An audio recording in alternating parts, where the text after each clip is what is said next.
கோவில் டேஸ்ட்டில் வீட்லேயே புளியோதரை செய்யலாங்களா? 2 ஸ்பூன் வரமல்லி, 1 ஸ்பூன் உளுந்து, 1 ஸ்பூன் கடலைப்பருப்பு, 1 ஸ்பூன் மிளகு, 1/2 ஸ்பூன் வெந்தயம், 4 வரமிளகாய், கொஞ்சம் கட்டி பெருங்காயம். இதை எல்லாத்தையுமே நம்ம தனித்தனியாக வறுத்துக்கலாங்க. வறுத்து ஆற வச்சு மிக்ஸி ஜாரில் போட்டு நல்லா அரைச்சி எடுத்துக்கலாம். லெமன் சைஸுக்கு புளியை நல்லா ஊற வச்சு கரைச்சி வடித்து வச்சுருக்கேன்.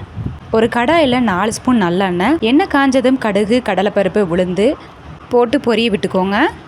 10 சின்ன வெங்காயம், 4 வரமிளகாய், 1 கொத்து கருவேப்பிலை போட்டு வணக்கிக்கலாம். கூடவே நிலக்கடலை சேர்த்துக்கோங்க.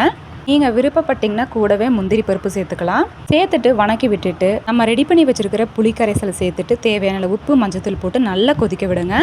கொதிக்க கொதிக்க அப்படியே கெட்டியாகும்.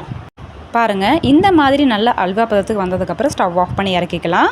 ஒரு பவுலில் 1 கப் அளவு சாப்பாடு சேர்த்துருக்கேன். இதில் தேவையான அளவு நம்ம ரெடி பண்ணி வச்சுருக்கிறத சேர்த்திக்கலாம்.